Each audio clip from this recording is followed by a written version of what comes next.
That's why I wanted to come here today and lay out the next part of my economic plan. My budget I'm sending to Congress today. If I could hold for just a second, I want to be clear, and I'll be clear to the press as well.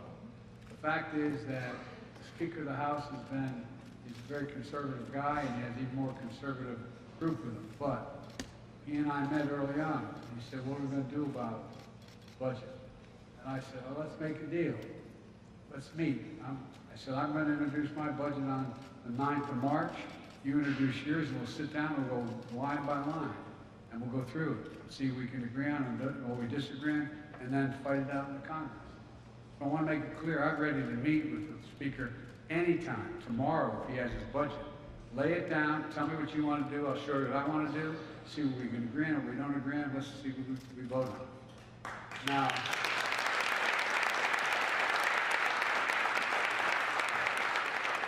I'm not going to lay out the entire budget, that would take the rest of the day. But no, it's a detailed budget. But I want to give you the contours of what we're for and how it's in stark contrast to what appears to be what the other team is for. And my dad had an expression. Someone would come up to my dad and say, let me tell you what I value. My dad would say, no. Show me your budget, I'll tell you what you value. No, I'm serious. My expression my dad would use, show me your budget, I will tell you what you value. Well, folks, let me tell you what I value with the budget I'm releasing today.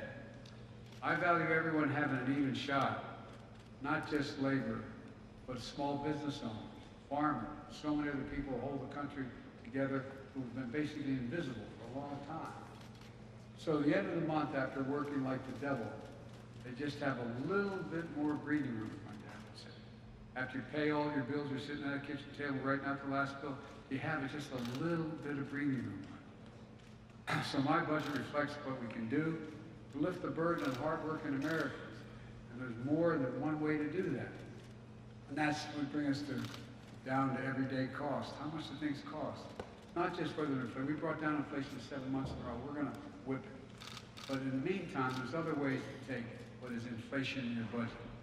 I won't embarrass them by pointing out, I don't have permission, but I just met a woman who has health care costs that are $600,000 a year, $7,000 a month. Well, guess what?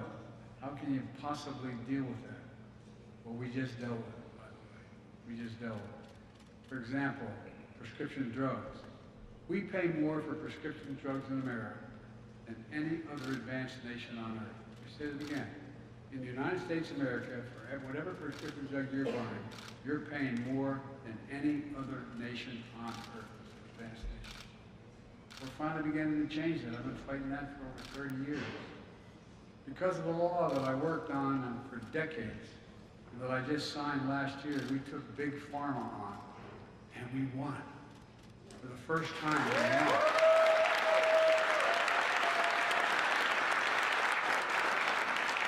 The other teams didn't think that's a good idea.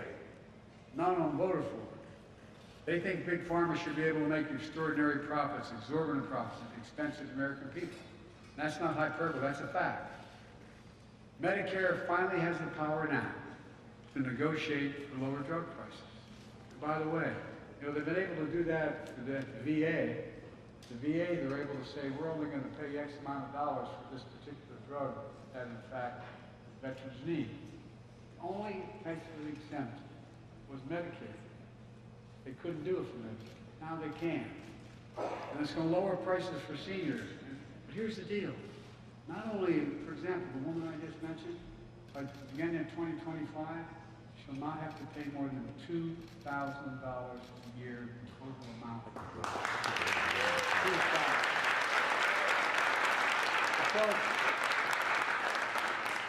Folks, it's not just going to save people's lives, it's going to save people money. So they don't have to go bankrupt and try to stay alive. It's going to save the government. It's going to reduce the deficit. $160 billion. These guys keep saying, how are you going to cut the deficit? Well, guess what? Your tax dollars don't have to go out paying all that exorbitant price for Medicare to drug companies, and it's rational. It's going to save $160 billion in tax dollars.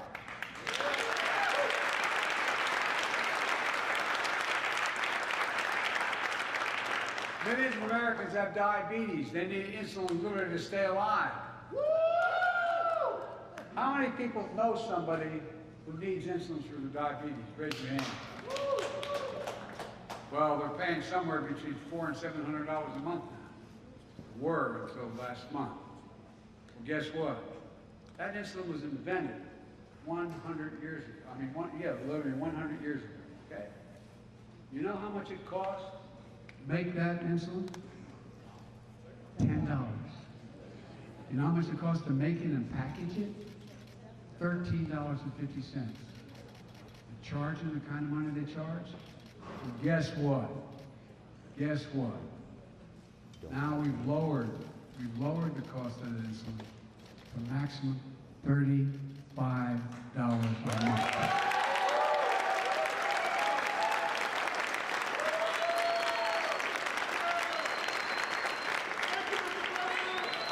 I was at a town meeting in Northern Virginia last year.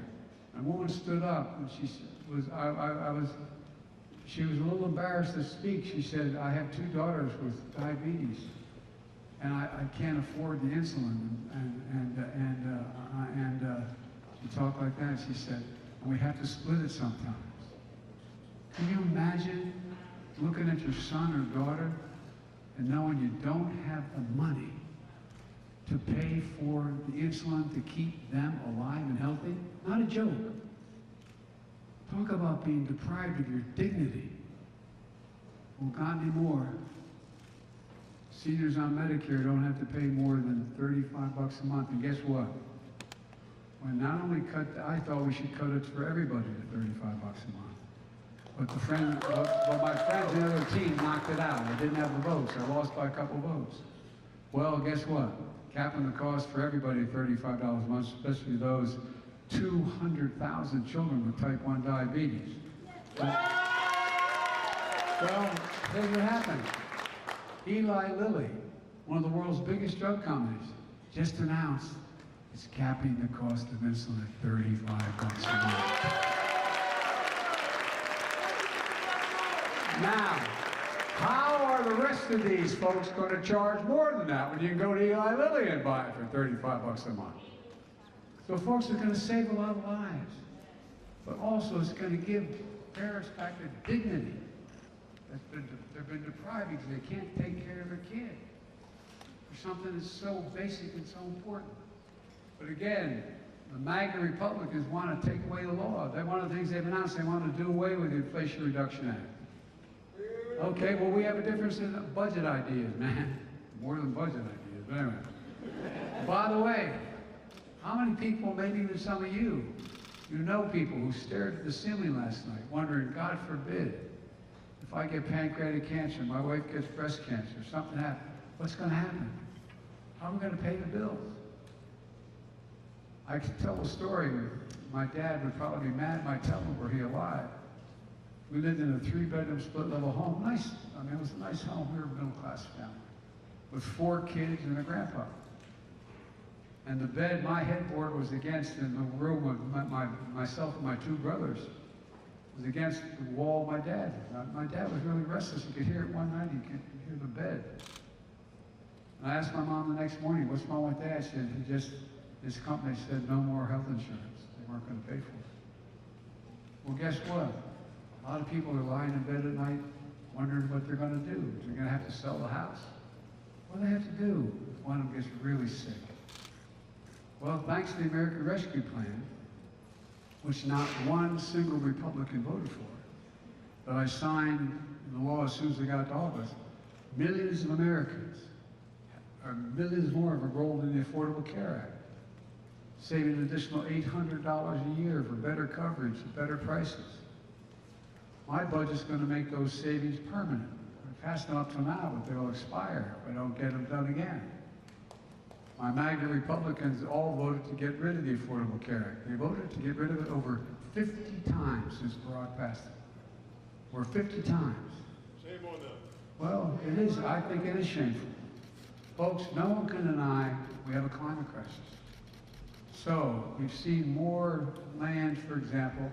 I've been in more helicopter rides these last 2 years, particularly from Arizona all the way up to Idaho, all the way on the West Coast.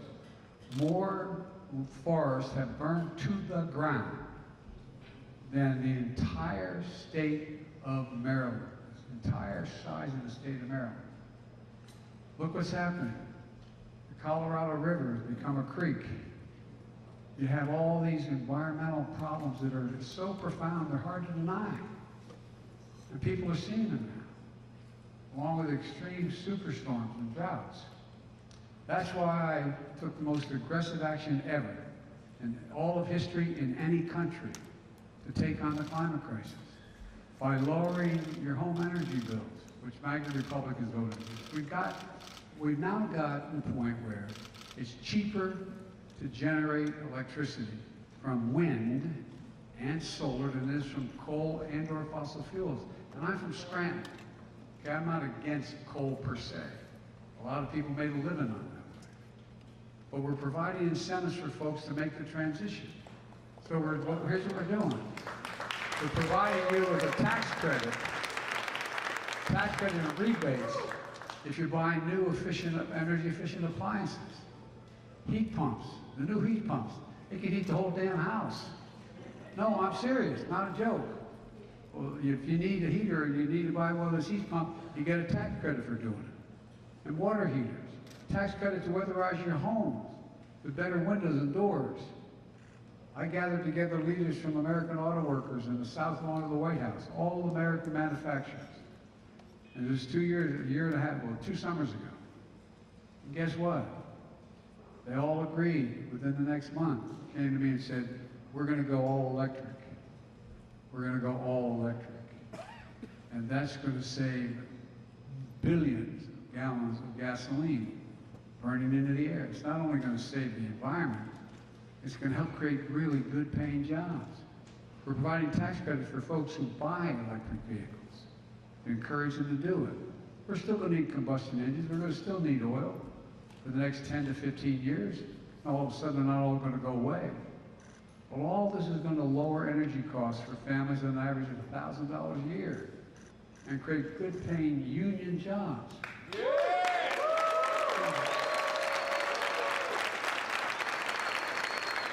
Jimmy, I told you I was going to be the most pro-union president in history. I've kept my promise. I've kept my promise.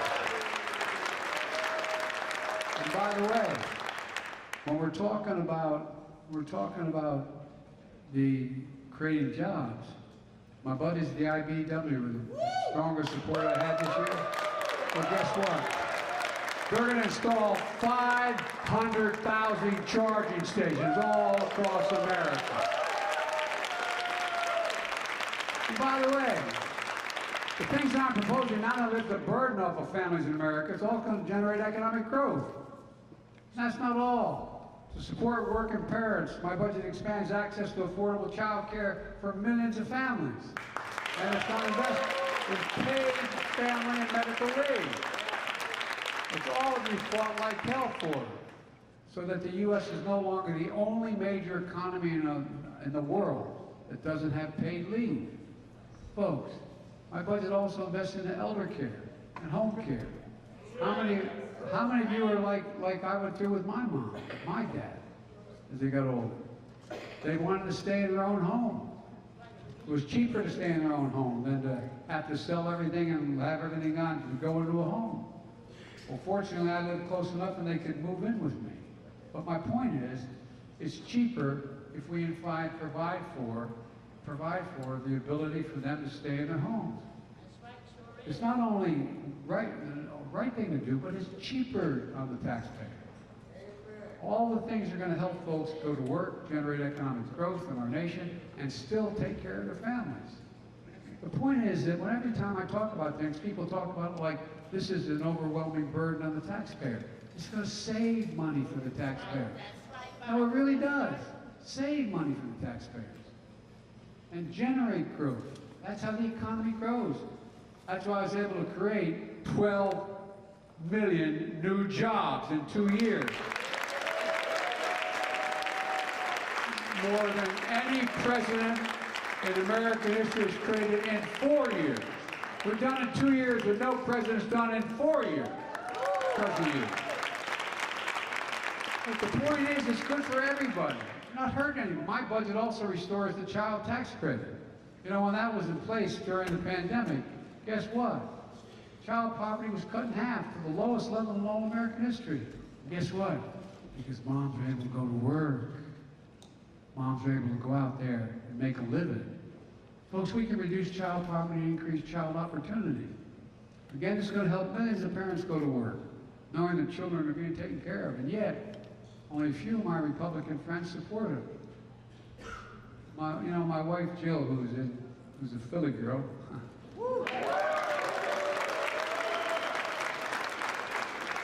If I didn't root like hell for every Philadelphia team, I'd be sleeping alone. You think I'm kidding? Jimmy knows my, oh, whoa. Anyway, she's in class today teaching. She has an expression she uses, for real. He said, any country that out-educates us will out-compete us. Let me say it again. Any country that out-educates us will out-compete us. For decades, we were the only country in the world. We led the world economically. We were the only economy in the world that was moving that fast because we had the best educated public in the world. We started before any other country. Other had higher education, was more sophisticated, and a lot of private institutions. But everybody in America at the turn of the 9th and 20th century said that we could go to school for free for 12 years. It was a game changer. It was a game changer. But the rest of the world has caught up. We all know 12 years is not enough to succeed in the second quarter of the 21st century. Seriously, 12 years is not enough. If we want America to have the best educated workforce, we need to invest in preschool. I'm not talking about daycare, I'm talking about school. All the studies have recently shown, this is real. Think about it. That, you learn, you've heard all these stories, that if you come from a broken home or where mom or dad has a drug addiction or there's a real problem or, books in the house, etc., by the time a kid gets to first grade, they will have heard 1 million fewer words spoken. Not different words, just spoken. They're not included. Well, guess what? Studies that children go to preschool, who go 3, 4, 5, 6 years, 3, 4, 5 years old, go to school, not daycare. They increase by nearly 50% the likelihood that they'll finish high school and go on to earn a 2 or 4-year degree no matter what their background is. Because guess what? The brain's still developing. We're still developing. They're exposed to the same thing other kids are exposed to. They grow. We also know that many families struggle to afford college for their children. That's why we have these things called, and some of you may have used them, Pell Grants. For families earning less than $60,000 a year, you can get a Pell Grant to go to college, help them pay for college. For the last 2 years, we've increased Pell Grants by $900. And my budget increases by another $820. Used to be if you went to the University of Penn State or the University of Delaware, where I went, state schools, the state paid a significant portion of tuition. They're not anymore. They're not paying anymore. They're paying some, but not much, because they've cut paying for it. Well, guess what? Try paying for college, even in a state institution where you can commute. It's expensive as hell, especially if you're a couple kids in the family making less than 60 grand a year. So it matters a lot. It matters a lot. The more we educate people, the better chance they have. I mean, everybody's educated is going to succeed, but it's a significantly better opportunity. And the world's getting a hell of a lot more complicated. And a hell of a lot more complicated. So I've increased my budget. We increase it now, as I said, we're paying another $820, helping people from families with low incomes. Let's connect students' careers and opportunities starting in high school. We should provide for 2 years of community college. By the way, in school, when you're in your sophomore, junior in high school, you should be able to take credits that allow you to qualify for college credit at a state university or at a community college. People are beginning to do that around the country. Some of the best training in America occurs there. Let's offer every American a path to a good career, whether they go to college or not. Like the path you started here, the first apprenticeship program in the nation, in which students can graduate as a full-time journeyman with an associate's degree.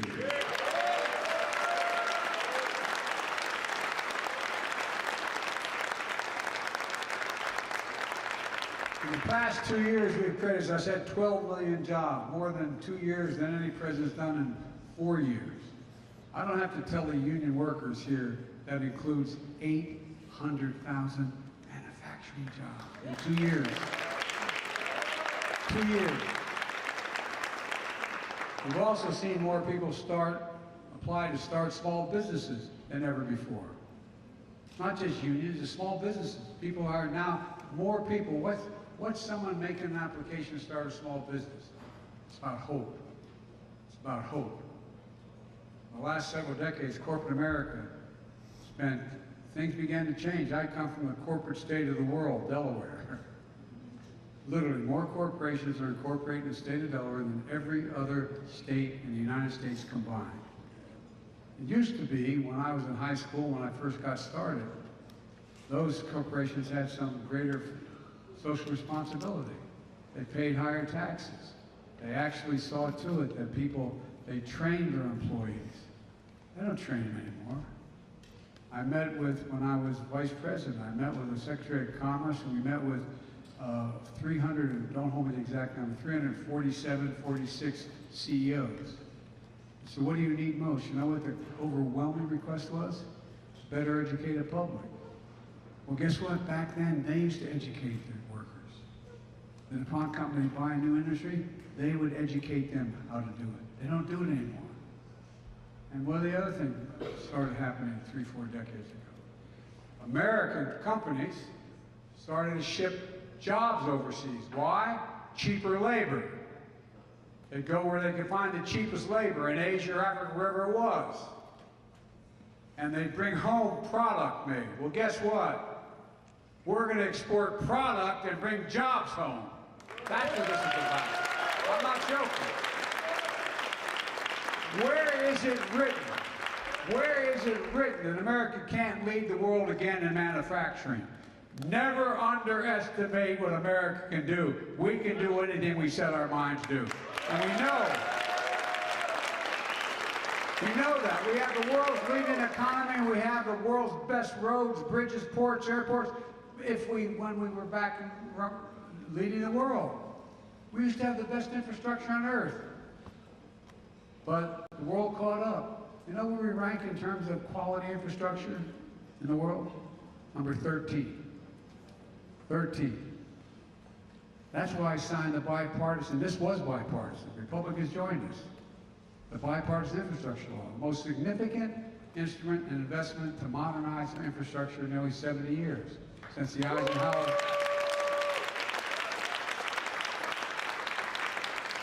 We and you are going to spend, we're going to spend $1.2 trillion over 10 years to rebuild the infrastructure in this country. How can you lead the world if you have second-rate ports, highways, drinking water, etc.?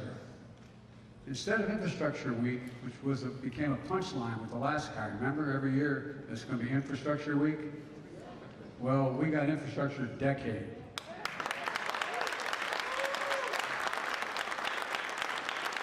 And a modern infrastructure will not only make us more economically competitive, it's going to create more benefits, save money for the country and families.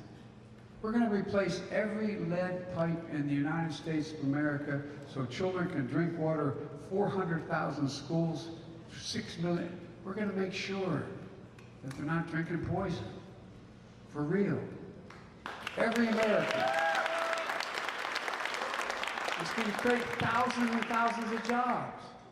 We're delivering high-speed internet to every home in America, so no parent has to drive up to the McDonald's parking lot to help do the homework with their kid because they can't get on the internet. Every single person will be able to do that. But here's the deal. I've been criticized for this next piece. I probably been criticized for a lot before that too, but for this next piece. The deal is, when we do these projects, We're going to buy American. Here's the deal. Back in 1932, we passed a law that's consistent with international trade that when you give a president money, when they pass legislation and say, Mr. President, go build a new aircraft carrier deck. They said you should buy American. You should use American products and American workers. Well, no one paid a lot of attention to that. They said, well, if it's 40%, it's okay, and so on. Guess what? I made sure it's a minimum of 60%, and we're going for 100%, and we're creating a whole hell of a lot of jobs.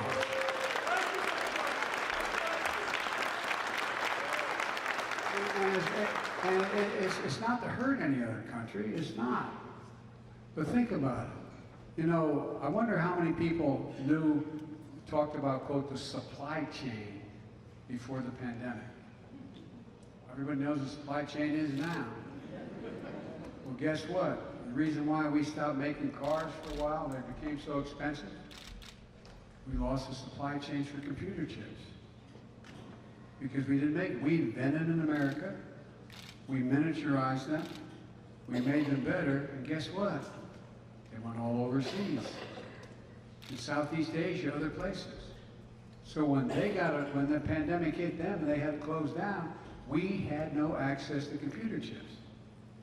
You can't make an American automobile without those chips. You can't make a refrigerator without those chips. You can't make a cell phone without those chips, and so on. So, and I've spoken with my European friends, the heads of state, to make it clear to them, we're not trying to deny them anything. But here's what we're going to do. We're going to be at the beginning of the supply chain, not the end of the supply chain. So, folks, so all the construction materials used in federal infrastructure projects could be made in America. Lumber, gas, drywall, glass, fiber optic cables. And on my watch, American roads, bridges, highways, they're going to be made with American products. In addition to that, we need to get back to leading the world in inventing and innovation. Now, we used to spend 2% of our entire gross domestic product on innovation and science. We now do 0.7%.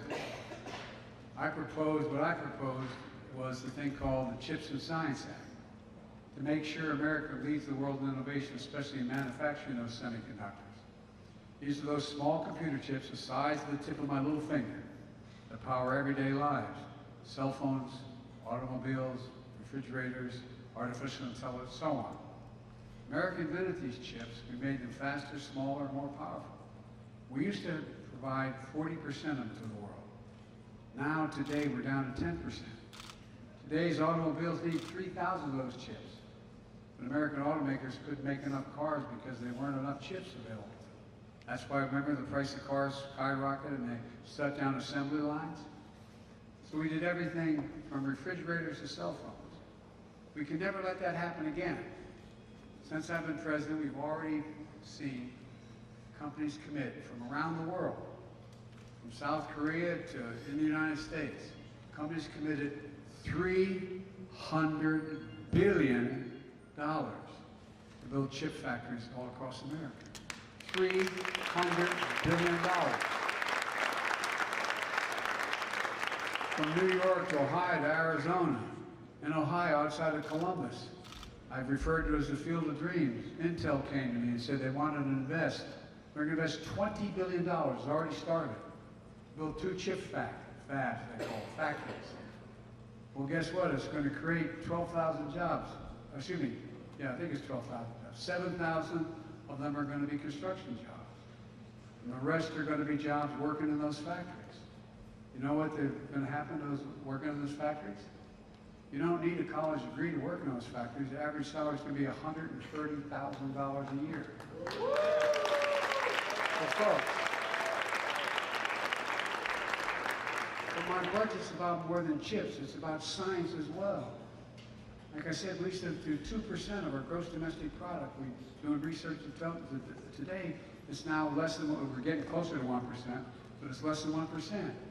We used to rank #1 in the world in research and development. You know where we rank now? #9. 9.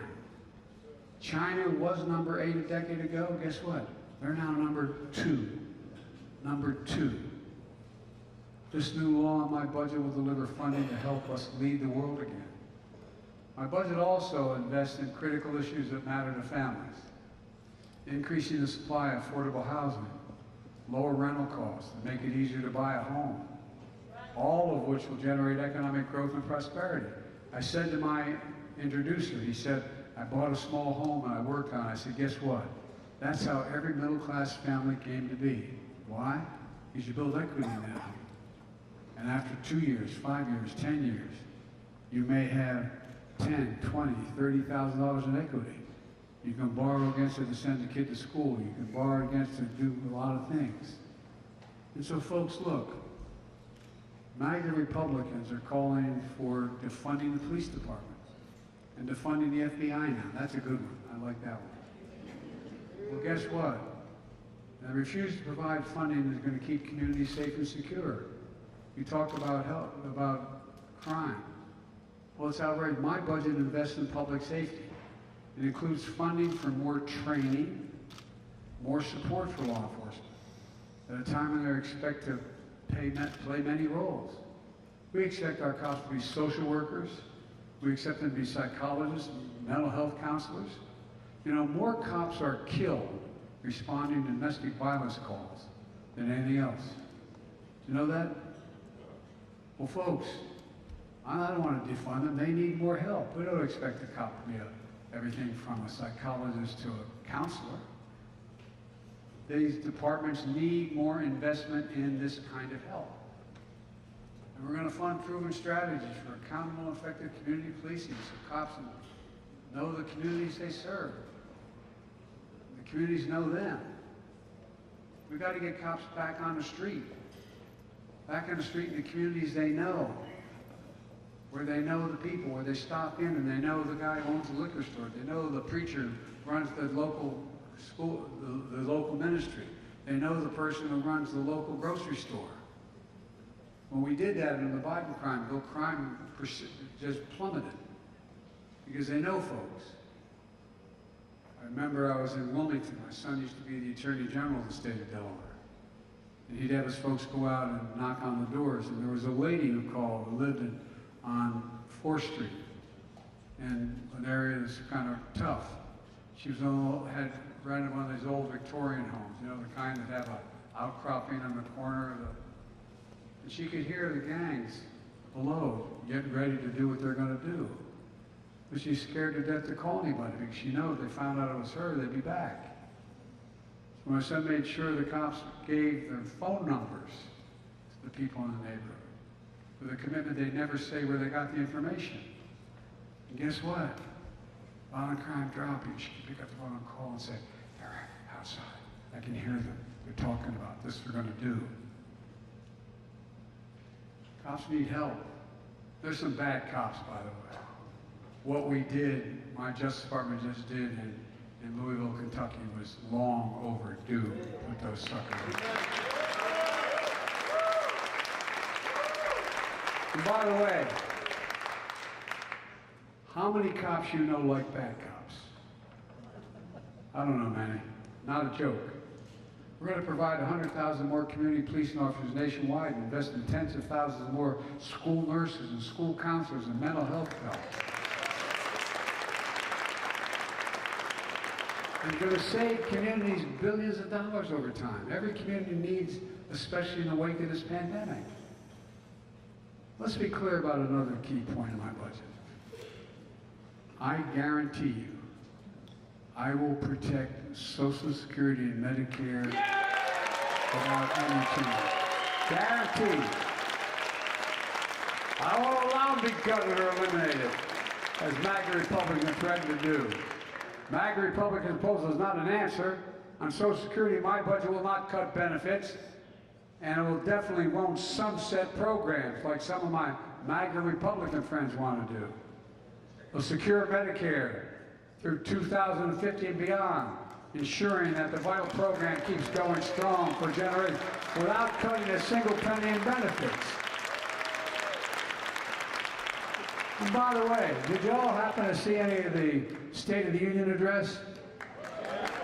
Well, yeah, well, those folks who stand up there and liar, liar, Biden's a liar. That gentle lady from the state of Georgia, Mountain. Well, no, I didn't say it for that reason, but here's the deal. They said lie. I said, well, let me ask you, how many of you out there commit you won't cut Medicare or Social Security? And they all stood up and raised their hands and said, we won't do it. Well, guess what? They're all on camera. I'm counting on them keeping their word. But just in case they don't, I'm around. Anyway, now my budget's going to give working people a fighting chance. It's going to create good paying jobs. And we can pay for these jobs by reducing the deficit 2 ways. Like, for example, cutting $160 billion in Medicare expenses is one. But we also have to ask the wealthiest and biggest corporations to begin to pay their fair share.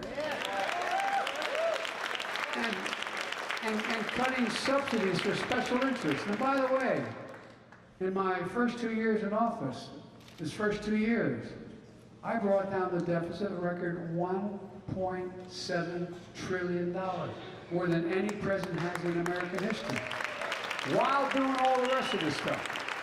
Down. The budget I'm introducing today is going to reduce the deficit by nearly $3 billion, over $1 trillion over 10 years. Another big disagreement with my MAGA Republicans, and by the way, this ain't your father's Republican Party. There's a lot of really good Republicans. There really are. But they're afraid to step out of line because they'll get primaried. And they'll lose elections. MAGA Republicans, you know, they don't want things that particularly are going to help working families like healthcare, education, public safety, which are going to raise costs on folks. Look, MAGA Republicans also refuse to raise a single penny in new taxes on the wealthiest people. So now let me ask you I mean it sincerely, you don't have to if you feel self-conscious about it, but raise your hand. Anybody who thinks our present federal tax system is fair, raise your hand. No, I'm not joking. People making $400,000, you don't think it's fair. You know, we found that in the year 2020 when I got elected, 55 major corporations in the Fortune 500 companies paid zero in federal income tax on $40 billion in profit. So I insisted on a horrible thing to burden on them.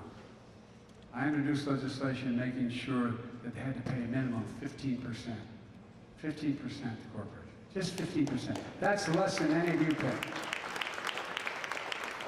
Well, guess what? We did those things to grow the economy, create jobs, and give working class folks a fighting chance. That paid for everything and still allowed me to reduce the deficit.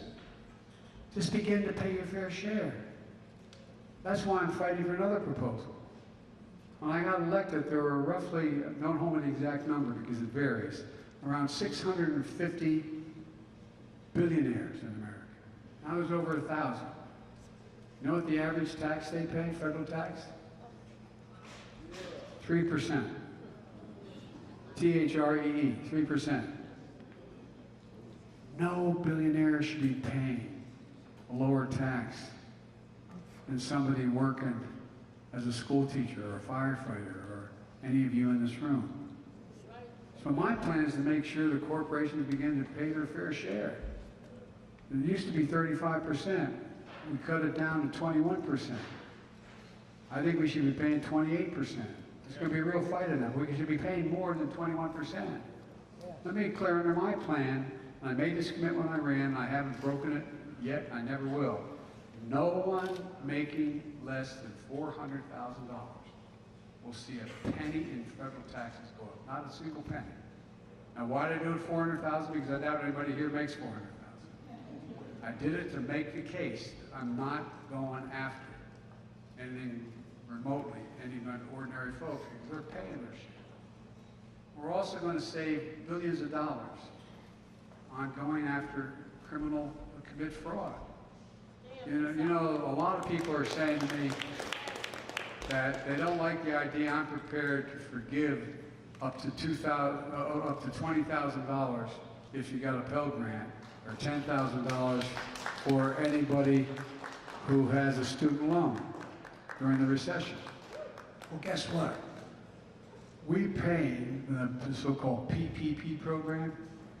We paid significant, I think it's $900 billion. I think, don't hold me that number, but it's well over 9. For anybody who had a tough time with their business during the pandemic.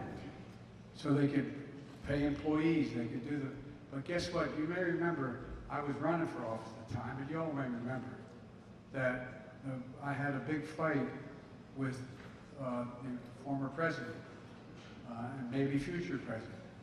Bless me, Father. Anyway, all kidding aside. And here's the deal. What happened was, the folks are really going after me for trying to, and by the way, 90% of all the debt forgiveness for student loans will go to, under my plan, 90% will go to families making under $75,000 a year, okay? 90%. But here's the deal. The PPP program forgave a lot more, and I'm not suggesting it shouldn't, but the big fight you may remember going on was, what happened was, our good friend, the former president, decided all the inspectors general, the guys who watch everything. I did a major program under Barack Obama. He asked me to dealing with the deficit reduction plan going on. And guess what? I had all these inspectors checking every decision I made to make sure they were good. He fired them all. I said, you shouldn't do that. Well, guess what? Now we're finding out there's billions of dollars stolen. So my Justice Department is now going after them. We're doubling down on prosecuting criminals who stole relief money meant to keep workers and small businesses afloat during the pandemic. And we're going to triple our anti-fraud strike force, double the statute of limitations. We have more time to go after these guys. Crack down on identity fraud and criminal syndicates who stole billions of dollars from the American people. And the studies show for every dollar we put into fighting fraud, taxpayers get back $10. 10 times as much. And let's get something else straight. My budget cuts wasteful spending by getting rid of special tax breaks for big oil companies who made $200 billion in profit last year in the midst of a worldwide recession. $200 billion. And folks, over the last 2 years, we made a lot of things, a lot of progress with Republican help as well. Sadly, from what I'm hearing, House Representatives these days, they're suggesting that cooperation may have come to an end. That's why I talk about the MAGA Republicans. This is not your father's Republican Party, as I said before. MAGA Republicans are threatening to default on the national debt. Keep talking about the national debt, the $1 trillion debt.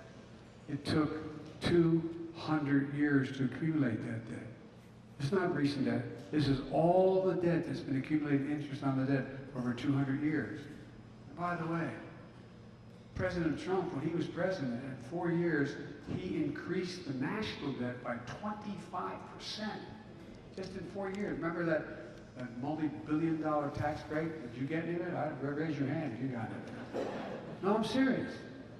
So, folks, 200 years accumulated. It was added to that administration. 25% did it by himself. I met with the new speaker, as I said, of the House on how we should proceed to settle our differences without jeopardizing the full faith and credit of the United States of America. We have never reneged on that debt. Now they're telling me if I don't do what they want, cut Social Security, whatever they propose, then they're going to renege on the debt.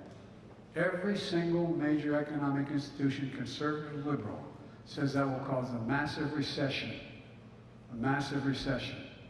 and put us in the hole for a long, long time. Well, folks, here's what I said. Instead of making threats about default, which would be catastrophic, let's take that off the table.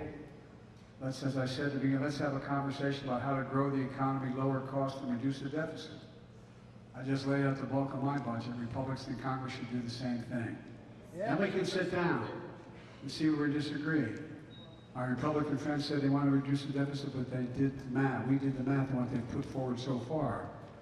And our estimate, I'm happy to be proven wrong, my plan is to reduce the deficit by $3 trillion over 10 years. Based on what we know so far about their plan, it's going to explode the deficit by more than $3 trillion over the next 10 years. If I'm wrong, show me. I want to cut taxes. They want to cut taxes for the wealthy and large corporations. Take away the power we just gave Medicare to negotiate lower drug prices. Look, and that would, as I said, would cut the deficit significantly, $160 billion, just by doing that. And if they say they want to cut the deficit, but their plans would explode the deficit, how are they going to make the math work? What are they going to cut? As I said, the State of the Union, you may have seen the back and forth of the MAGA Republicans and me. Through their shouting and unruliness, they seem to say they're not going to cut Social Security and Medicare. Well, like I said, well, what about Medicaid? What about the Affordable Care Act? What about veterans' benefits? What about law enforcement? What about aid to rural communities? What about support for our military? What will they make, how do they make these numbers add up? Here's the deal. If MAGA Republicans in Congress try to repeal the Affordable Care Act, Social Security, Medicare, Medicaid, I'm not going to let them. Folks, we haven't even talked about my budget for national security or our intelligence and foreign policy communities. My budget makes robust investments in our military and defense. Let's see what the MAGA Republicans propose. And let's be clear where I stand. I'll not allow the cuts, the needs of the intelligence community or our military to help keep us safe. We're the greatest fighting force in the history of the world. And I'll not let the Republicans diminish our capacity to cut the benefits to our servicemen or veterans and their families. So, going on too long, and I apologize. Let me say this one more time. The MAGA Republicans are using the threat of default for the first time in history for risking America's health and security. It's dangerous. So let me close with this. My budget is about investing in America and all of America, including places and people and folks who've been forgotten. Amid the economic upheaval of the past 4 decades, too many people have been left behind or treated like they're invisible. Not anymore. I promise you, I see you. We've got work to do, but we made a lot of progress in the first 2 years. And families across the country are starting to breathe a little easier. We got further to go. And I can honestly say, I have never been more optimistic about America's future than I am today. I mean that sincerely. As you can tell, I've only been around a few years. Like 400. Folks, let me conclude by saying, we just have to remember who we are. We're the United States of America. There's nothing beyond our capacity. I mean it.